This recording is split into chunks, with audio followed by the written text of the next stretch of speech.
Bismillahirrahmanirrahim. Assalamualaikum warahmatullahi wabarakatuh. Perkenalkan, nama saya Mutia Listiani dari Prodi D3 Analis Kesehatan Universitas MH Tamrin. Di sini saya akan menjelaskan tentang konflik kerjasama Komunitas ASEAN 2015 dalam menghadapi ATHG atau ancaman, tantangan, hambatan, dan gangguan. Secara geopolitik dan geoekonomi, kawasan Asia Tenggara memiliki nilai yang sangat strategis. Hal tersebut tercermin dari adanya berbagai konflik di kawasan yang melibatkan kepentingan negara-negara besar pasca Perang Dunia Kedua. Dilatar belakangi oleh hal itu, negara Asia Tenggara menyadari perlunya dibentuk kerjasama untuk meredakan rasa saling curiga dan membangun rasa saling percaya, serta mendorong kerjasama pembangunan kawasan. Salah satu capaian dari sumbangsi terpenting dari ASEAN adalah terciptanya perdamaian dan stabilitas di kawasan Asia Tenggara. ASEAN terus mengalami peningkatan selama 4 dekade. Keberadaannya, ASEAN telah mengalami banyak perubahan dan perkembangan positif dan signifikan yang mengarah pada pendewasaan ASEAN. Kerjasama ASEAN kini menuju tahapan baru yang lebih integratif dan berwawasan ke depan dengan akan dibentuknya komunitas ASEAN atau ASEAN Community.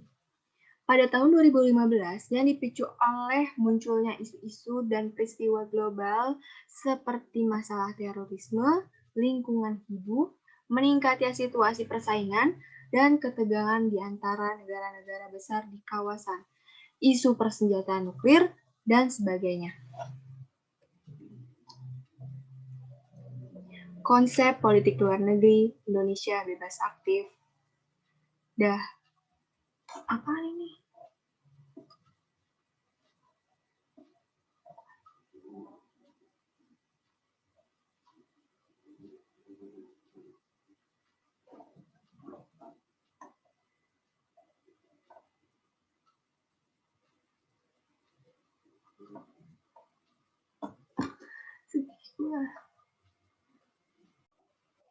Konsep politik luar negeri Indonesia bebas aktif dalam menghadapi realitas. Negara mempunyai hak untuk menentukan nasib negara-negaranya sendiri. Hal itu pun dikemukakan dalam pembukaan Undang-Undang Dasar 1945. Negara mempunyai hak penuh membentuk kebijakan serta membuat keputusan atas dasar kesejahteraan rakyatnya. Negara sama dengan manusia dalam prakteknya, tidak dapat hidup dan berdiri sendiri. Akan saling bergantung dan membutuhkan bantuan dengan satu sama lain.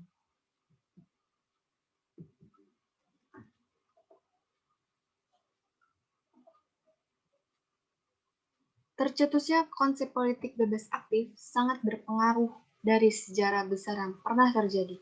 Perang Dunia II, pasca Perang Dunia II, kekuatan negara terbagi menjadi dua bagian, Blok Timur dan Blok Barat.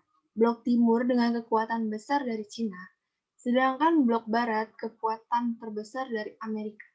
Kedua negara ini mempunyai ideologi yang berbeda, mempengaruhi ideologi serta kebijakan negara lain, merupakan salah satu tujuan kedua besar negara ini. Indonesia yang dengan tegas menolak adanya pemihakan pada kedua belah pihak Timur dan Barat. Berdasarkan ideologi yang Indonesia anut, demokrasi Pancasila lah yang paling cocok bagi bangsa Indonesia dengan berbagai pertimbangan. Pada dasarnya, politik luar negeri Republik Indonesia tidak mengalami perubahan, yaitu tetap politik luar negeri bebas aktif. Yang berdasarkan pada Undang-Undang Dasar 1945, arah politik Indonesia yang bebas aktif akan berorientasi pada kepentingan nasional, menitik beratkan pada solidaritas antar negara berkembang, mendukung perjuangan kemerdekaan bangsa, menolak penjajahan dalam segala bentuk, serta meningkatkan kemandirian bangsa dan kerjasama internasional bagi kesejahteraan rakyat.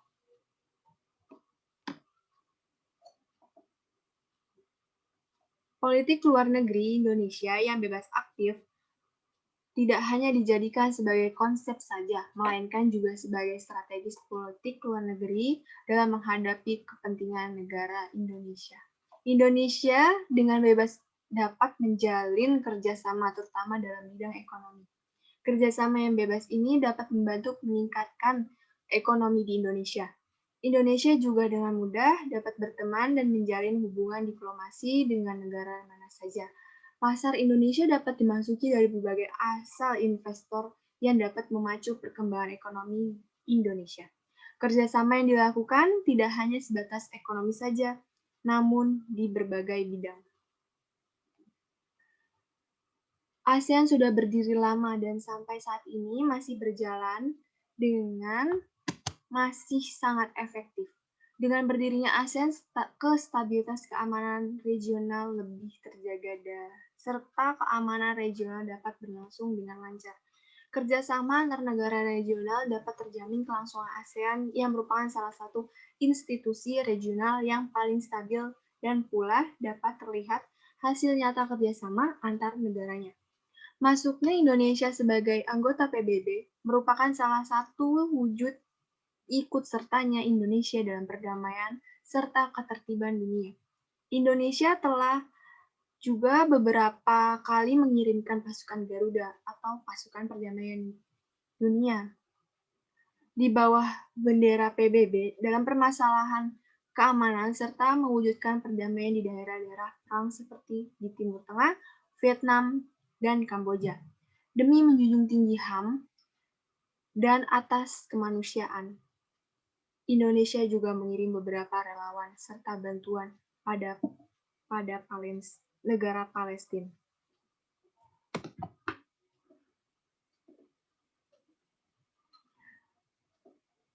Dalam perrealisasian, makna aktif tidak sedikit yang telah dilakukan oleh Indonesia. Contoh kecil adalah Indonesia sebagai salah satu negara penggerak berdirinya ASEAN. Institusi regional ini mempunyai peran besar dalam regional, menjunjung tinggi kedaulatan negara, kedamaian dunia, stabilitas ekonomi, kerjasama dalam berbagai bidang, menjaga keamanan regional, dan sebagainya. Pelaksanaannya telah dilakukan secara sinergis melalui pendekatan global, regional, regional, dan bilateral. Dari segi politik, Indonesia tetap perlu menjalankan politik luar negeri yang rasional dan moderat dengan mengandalkan prinsip-prinsip kerjasama internasional, saling menghormati kedaulatan nasional, dan interferensi.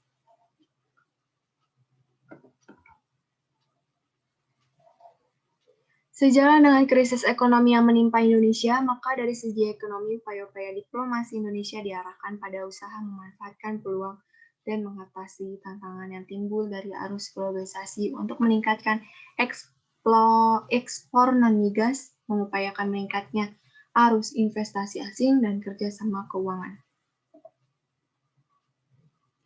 Ada juga tantangan atau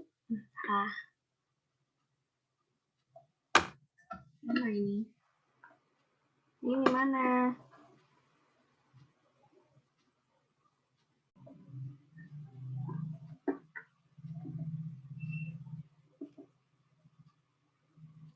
Ada juga ATHG. Apa itu ATHG?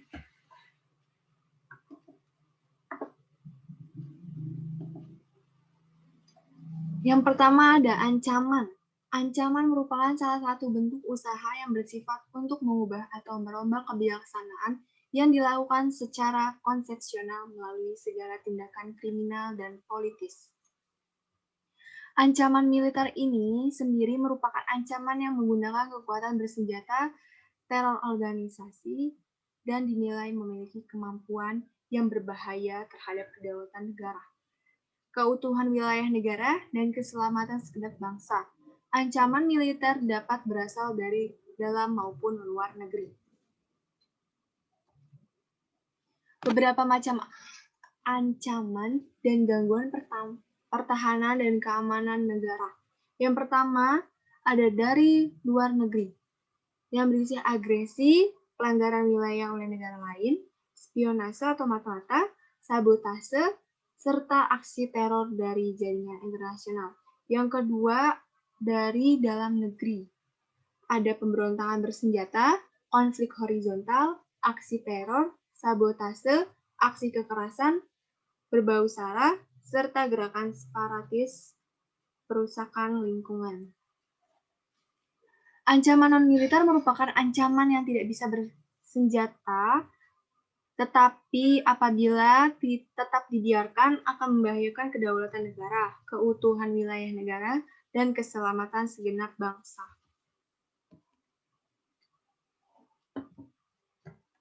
Lalu ada tantangan. Tantangan adalah suatu hal atau bentuk usaha yang memiliki tujuan untuk mengunggah kemampuan. Tantangan dan peluang Indonesia dalam pembentukan ASEAN Community 2015. Tantangan Indonesia dalam pembentukan ASEAN Community 2015, yang pertama ada tantangan internal, lemahnya koordinasi antara anggota ASEAN. Yang kedua ada menjamurnya pertemuan-pertemuan dan lembaga-lembaga baru dalam tubuh ASEAN. Yang ketiga ada adanya kesenjangan pembangunan serta sumber daya manusia di antara anggota ASEAN. Lalu ada tantangan eksternal. Yang pertama ada bentuk-bentuk kejahatan baru yang sifatnya non-tradisional, antara lain perdagangan obat terlarang, pencucian uang, penyeludupan senjata, penyeludupan manusia. Yang B ada dampak globalisasi. Dalam beberapa dasawarsa terakhir ini, dunia mengalami begitu banyak perubahan dalam berbagai aspek kehidupan.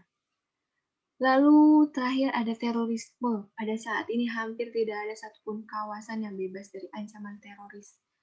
Yang terjadi ancaman global yang bergerak didukung jaringan kerjasama di antara berbagai kelompok teror, baik dalam organisasi, operasi, dukungan keuangan, maupun idealisme.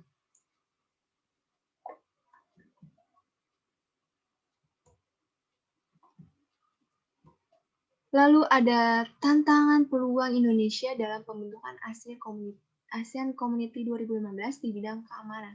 Yang pertama ada perlindungan hak asasi manusia. Yang kedua ada Laut Cina Selatan.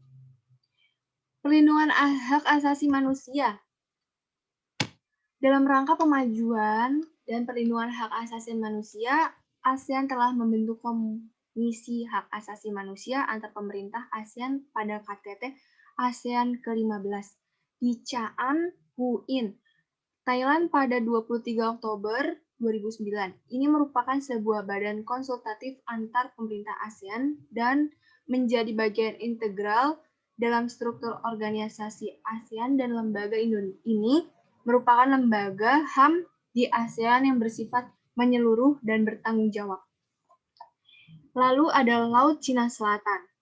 Laut Cina Selatan merupakan wilayah strategis yang berbatasan dengan Brunei Darussalam, Filipina, Indonesia, Malaysia, Singapura, Taiwan, dan Vietnam. Di beberapa bagian terjadi tumpang tindih yurisdiksi antara claimant status atau Brunei Darussalam, Filipina, Malaysia, Singapura, Taiwan, dan Vietnam, yang menjadikan potensi konflik di wilayah ini cukup tinggi. Lalu ada hambatan. Hambatan adalah usaha yang ada dan berasal dari dalam diri sendiri yang memiliki sifat atau memiliki tujuan untuk melemahkan dan menghalangi secara tidak konsepsional. Lalu ada gangguan. Gangguan merupakan hal atau usaha yang muncul dari luar yang memiliki sifat atau bertujuan untuk melemahkan atau menghalangi secara tidak terarah. Adapun peluang Indonesia dalam pembentukan ASEAN Community 2015. Perjalanan ke arah integrasi ASEAN di bidang ekonomi berlangsung relatif lebih cepat dibandingkan kerangka kerjasama politik, keamanan, maupun sosial budaya. Mendapat mandat keputusan Bali Concord II pada tahun 2003, dalam bangunan ASEAN Economic Community itu pun jelas mengarah kepada terbentuknya sebuah integrasi ekonomi. Komitmen ini diikut langkah membentuk mekanisme guna mempercepat akselerasi integrasi ekonomi bagi sektor-sektor prioritas, memberikan dorongan dan promosi pada perusahaan-perusahaan agar menolak merelokasi usahanya di dalam wilayah ASEAN. Dalam hal ini, termasuk mendorong kemitraan yang sejajar dan saling menguntungkan antar usaha sektor dengan publik. ASEAN akan membentuk komunitas ekonomi ASEAN ketika integrasi ekonomi yang sedang dilaksanakan saat ini telah mampu menciptakan kawasan perekonomian yang stabil, kesejahteraan, dan memiliki daya saing yang kuat di dunia. Peluang Indonesia dalam pembentukan ASEAN Community di bidang keamanan. Yang pertama ada zona bebas secara nuklir Asia Tenggara. Zona bebas senjata nuklir Asia Tenggara merupakan sebuah traktat yang bertujuan untuk mewujudkan kawasan Asia Tenggara yang bebas dari nuklir. Traktat ini ditandatangani pada KTT ASEAN di Bangkok pada 15 Desember 1995. Yang kedua, ada Deklarasi Kawasan Damai, Bebas, dan Netral. Deklarasi Kawasan Damai, Bebas, dan Netral merupakan kerangka perdamaian dan kerjasama yang tidak hanya terbatas di kawasan Asia Tenggara, tetapi juga mencakup kawasan Asia Pasifik yang lebih luas, termasuk dengan negara-negara besar, dalam bentuk serangkaian tindak pengekangan diri secara sukarela. Jadi, kesimpulannya adalah dalam keadaan saat ini memang sudah seperti dulu lagi. Saat ini Indonesia dalam keadaan netral, tidak memihak manapun, semua dijadikan kawan, walaupun terkadang Indonesia terkesan pelin-pelan dan sedikit memihak pihak-pihak tertentu. Ancaman, tantangan, hambatan, gangguan tersebut pastilah ada dalam menjalankan kerjasama dalam komunitas ASEAN. Untuk itu, menghimbau segala elemen bangsa untuk ikut serta dalam mengulangi bahaya ATHG ini, peluang dan tantangan dalam mengikut komunitas ASEAN ini harus kita lihat jeli untuk mencegah adanya sistem kerjasama yang tidak sehat. Kurang lebihnya mohon maaf. Wabillahi taufiq walhidayah. Wassalamualaikum warahmatullahi wabarakatuh. Terima kasih.